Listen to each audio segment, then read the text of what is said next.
Assalamualaikum warahmatullahi wabarakatuh. Para pemirsa yang berbahagia, yang insya Allah mendapatkan rahmat dan barokah Allah Subhanahu wa Ta'ala. Alhamdulillah kita diberi kesehatan, dan kesehatan ini harus disyukuri. Bersyukur itu memang diperintahkan oleh Allah Subhanahu wa Ta'ala. Wasyukurli, bersyukurlah kepadaku. Nah, dalam Islam itu memang kalau kita diperintahkan misalnya mendapatkan musibah, diperintahkan untuk bersabar, mendapatkan kenikmatan untuk bersyukur. Tapi dalam keadaan bersusah pun tetap bersyukur itu juga sangat bagus. Karena kita mendapatkan beberapa nikmat dari Allah. Di antara nikmat tersebut adalah nikmat iman, nikmat Islam, yang alhamdulillah kita ini termasuk golongan orang yang mendapatkan petunjuk. Nikmat ilmu misalnya, alhamdulillah kita juga termasuk orang yang bisa memahami ilmu-ilmu, baik ilmu umum maupun ilmu agama, terlebih dalam ilmu agama yang kita baca dan kita kuatkan untuk menguatkan keimanan kita. Harta juga demikian, itu juga kenikmatan yang luar biasa, yang harus disyukuri, yang nanti tindak lanjutnya tentu saja ada. Termasuk adalah kenikmatan itu keluarga. Betapa besar investasi kalau kita mempunyai anak yang soleh dan solihah. Tetangga yang baik itu pun juga sebuah kenikmatan dari Allah yang harus kita syukuri. Karena dia berbaik hati dengan kita dan kita juga ikut dijaganya. Oleh karena itu maka kita harus bersyukur pada Allah Subhanahu wa Ta'ala. Nah, syukur ini tentu saja juga harus ditindaklanjuti, tidak hanya sekedar ucapan hamdalah saja. Alhamdulillahirabbil alamin. Alhamdulillah ala kulli hal misalnya. Tetapi setelah diucapkan, kita harus meyakini bahwa sebetulnya kenikmatan tersebut datangnya dari Allah, faminallah. Nikmat itu adalah datang dari Allah. Jadi kita bersyukurnya benar-benar dengan ucapan dan keyakinan bahwa itu dari Allah. Nah, tindakan selanjutnya bersyukur itu adalah kita juga akan memperbaiki sikap dan memperbaiki kedekatan kita dengan Allah. Kita perbaiki ibadah kita. Misalnya, kalau kita diberi kelebihan rezeki, kita bisa berbagi.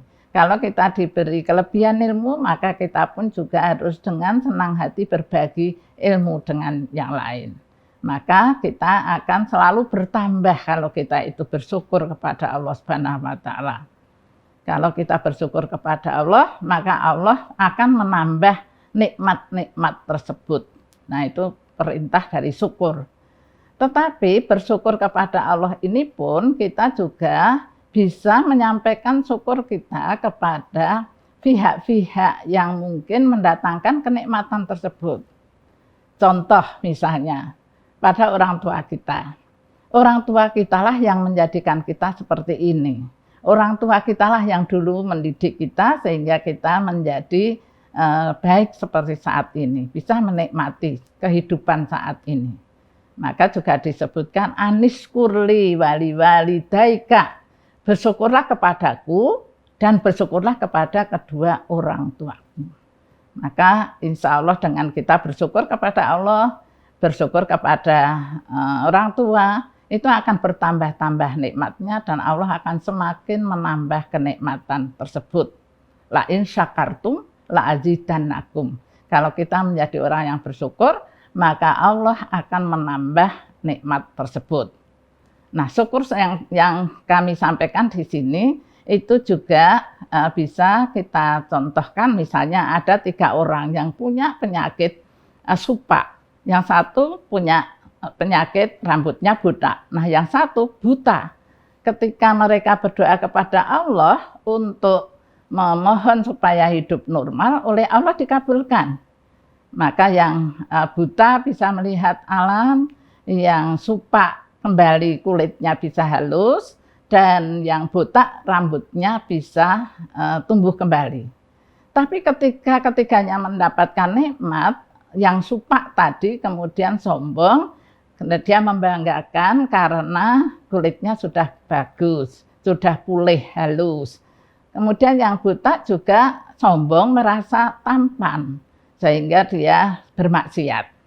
Beda dengan yang buta, setelah dia dapat nikmat dari Allah dan kemudian dapat melihat alam ini, maka dia bertambah syukur kepada Allah dengan ucapan dan takarub kepada Allah. Dengan demikian maka oleh Allah yang buta ini tidak dikembalikan buta, dia tetap sehat dan tetap hidup karena mensyukuri nikmat dari Allah. Sehingga syukur itu lebih sulit daripada sabar.